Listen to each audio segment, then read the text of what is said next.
Bismillahirrahmanirrahim. Assalamualaikum warahmatullahi wabarakatuh. Alhamdulillah, wassalatu wassalamu ala rasulillah wa ala alihi wa sahbihi wa mawala. Allahumma fassalli wa sallim wa karrim wa azim ala sayyidina maulana Muhammadin wa ala alihi wa sahbihi ajma'in, amma ba'd. Rabbi yassir wa la tu'assir, Rabbi tamim bil khair. Bapak Ibu jamaah tarawih muliakan Allah Subhanahu wa taala. Allah Subhanahu wa taala mempertanyakan kepada kita, ara'aital ladzi yukadzibu biddin? Tahukah kamu siapakah pembohong-pembohong di dalam agama? Siapakah pendusta-pendusta agama? Allah jawab sendiri, fadzalikal ladzi yad'ul yatim. Dianya adalah orang-orang yang menyia-nyiakan anak yatim. Orang yang tidak mengambil berat atau perhatian terhadap lingkungan sekitar tentang kesejahteraan anak-anak yatim. Dalam hal ini Sayyidina Abi Hurairah meriwayatkan sebuah hadis dalam Sahih Bukhari dan Muslim. Nabi SAW bersabda, ijtanibu sab'al mubiqat. Hindari oleh kalian 7 perkara dosa besar. Asyirku billah, menyekutukan Allah. As-sihru, sihir. Wa qatlun nafsi haramallahu illa bil haq, membunuh jiwa yang Allah haramkan kecuali dengan dasar kebenaran. Wa aklu riba, memakan riba. Wa aklu malil yatim, memakan harta anak yatim. Yang keenam, Nabi SAW sabdakan, tawalli yaumaz zahaf, lari dari medan tempur. Kemudian yang ketujuh Nabi katakan, qazful muhsanat, menuduh wanita baik-baik, al-mu'minat al-ghafilat, yang beriman, yang menjaga dirinya dari tuduhan zina. Bapak Ibu mulakan Allah Subhanahu wa taala, nomor 5 itu adalah memakan harta anak yatim. Dalam riwayat yang lain juga Nabi sallallahu alaihi wasallam sabdakan, Allahumma inni uharriju haqqal dha'ifain. Ya Allah, aku kecam 2 hak orang lemah, al-yatim wal mar'ah, yaitu hak anak yatim dan hak wanita. Mungkin secara tidak langsung tidak banyak yang terlibat dalam hal memakan harta anak yatim, tapi secara yang terjadi di tengah masyarakat ketika ada kotak infak yang isinya adalah untuk anak yatim, lalu pengurus yatim memberikannya bukan kepada anak yang yatim. Misal diberikan kepada yang piatu, atau diberikan kepada yang sudah balik. Berarti dia telah memfasilitasi orang lain memakan harta anak yatim. Kemudian ketika diberikan kepada orang-orang yang tidak berhak, tidak sesuai dengan apa yang diperuntukkan. Jadi sebuah dosa dan kesalahan, sebuah melanggar amanah dari seorang pengurus harta umum, apakah harta masjid, apakah anak yatim, apakah du'afa, apakah itu zakat, kalau sekiranya dia tidak salurkan sesuai yang diinginkan oleh orang yang menyumbang, ini bagian daripada penyelewengan dan amanah yang akan dipertanggungjawabkan di akhirat kelak. Misalnya ditulis isu yatim, maka tidak boleh kita belikan kecuali kepada anak yang meninggal ayahnya. Kalau diberikan kepada yang meninggal ibunya, berarti penyelewengan. Kalau diberikan kepada orang yang sudah balik, berarti juga penyelewengan. Karena Nabi SAW bersabda, yatim itu sebelum balik. Kalau dia sudah balik berakal, itu bukan anak, itu adalah laki-laki. Itu sebabnya Allah katakan dalam Al-Quran, wa ma Muhammadun aba ahadim mirijalikum. Nabi Muhammad itu bukan bapak laki-laki kalian. Bukan berarti Nabi tidak punya anak laki-laki, punya 3 orang, tapi meninggal sebelum balik. Kalau belum balik tidak disebut laki-laki. Kalau sudah balik disebut laki-laki, tidak lagi disebut anak. Maka apabila kota infak yatim diberikan kepada orang sudah balik, ini termasuk memakan harta anak yatim. Bapak Ibu muliakan Allah Subhanahu wa taala. Kemudian dalam riwayat yang lain Nabi SAW daripada Sayyidina Sahal radhiyallahu taala anhu, kata Nabi, ana wa kafilul yatim fil jannah kahatain. Saya sama orang yang mengurus anak yatim di dalam surga seperti ini. Kata Sayyidina Sahal, Nabi mengangkat 2 telunjuknya dengan jari tengah, dijarakkan sedikit, berarti berdampingan. Kemudian riwayat yang lain Nabi SAW juga bersabda, man akhaza yatiman fil muslimin ila ta'ami wa syarabih. Siapa saja yang mengambil anak yatim orang-orang Islam, orang-orang beriman, diajak ke rumahnya makan dan minum, adkhalahullahu jannah albattata.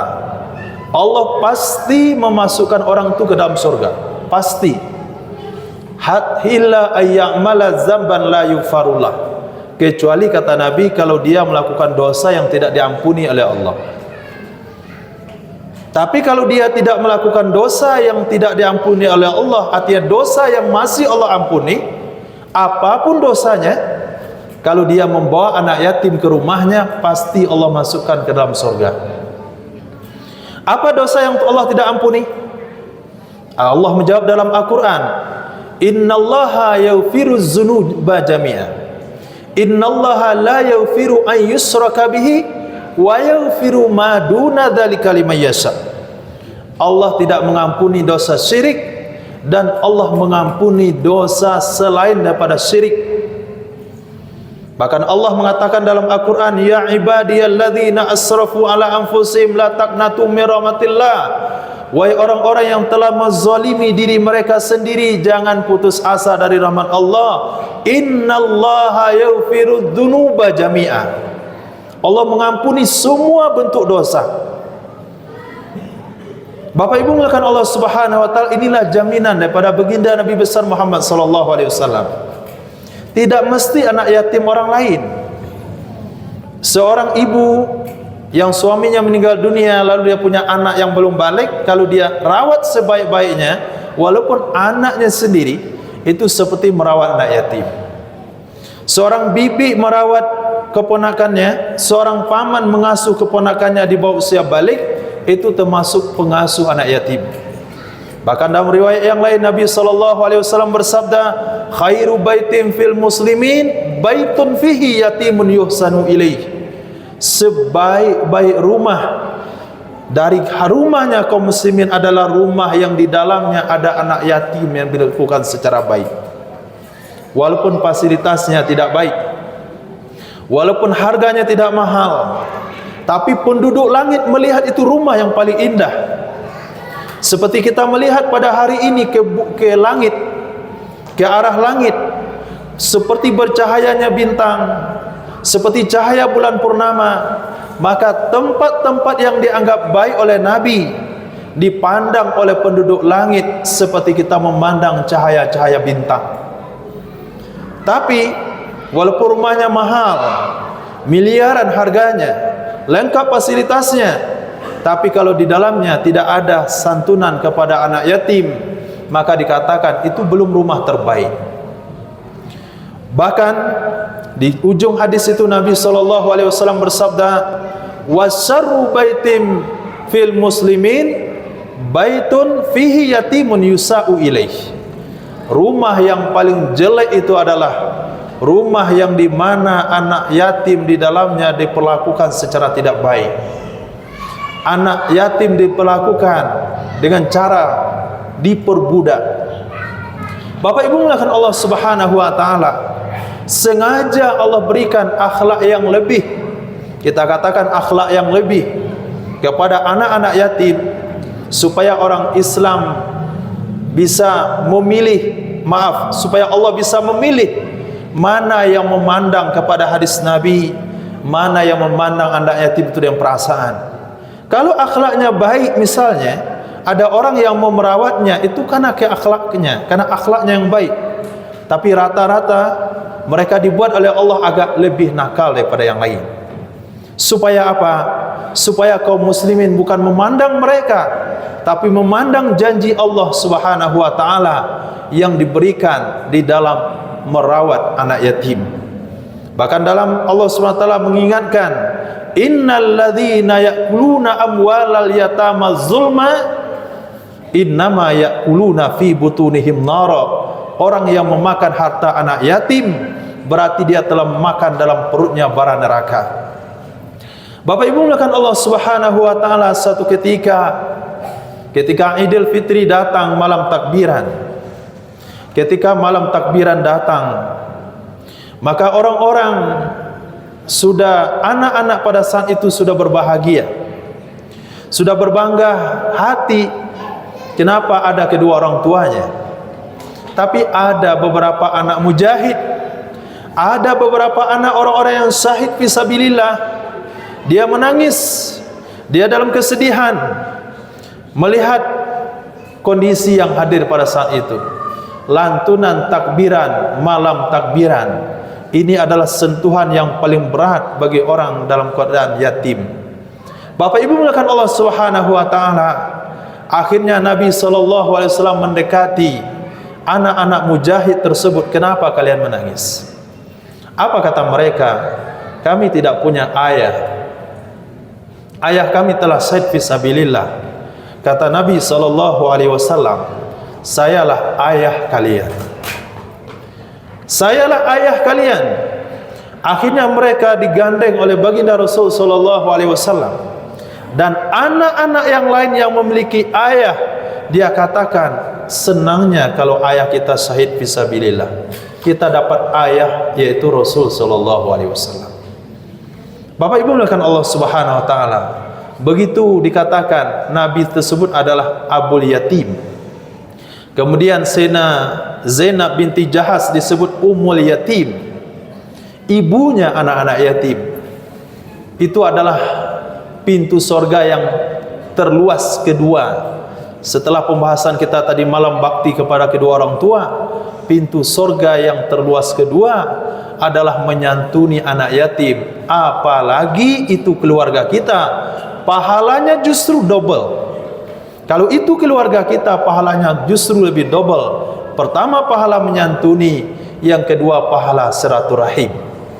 Bapak Ibu mulakan Allah Subhanahu wa taala, bagi Sayyidina Abi Hurairah radhiyallahu an pernah menceritakan pengalaman hidup beliau.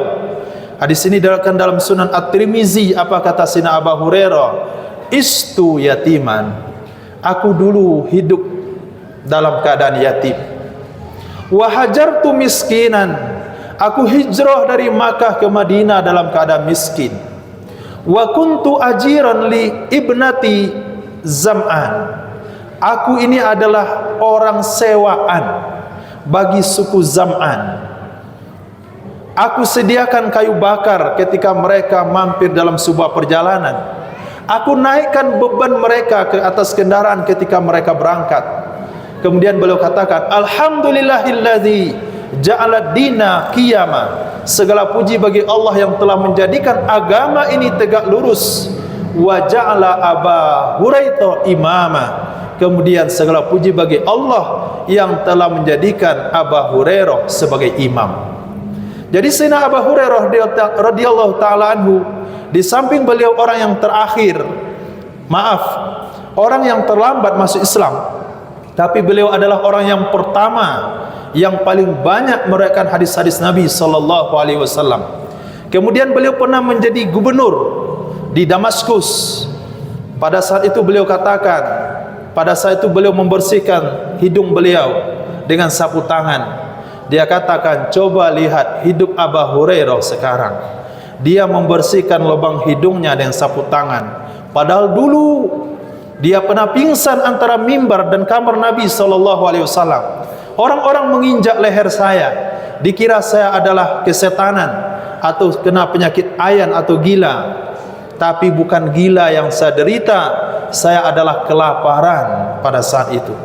Jamaah melakukan Allah Subhanahu wa taala, bagi anak-anak yang mungkin ada keterbatasan di dalam ekonomi, keterbatasan di dalam kehidupan, lihat Sayyidina Abu Hurairah radhiyallahu taala anhu, beliau adalah orang-orang yang terdepan periwayatan hadis Nabi sallallahu alaihi wasallam.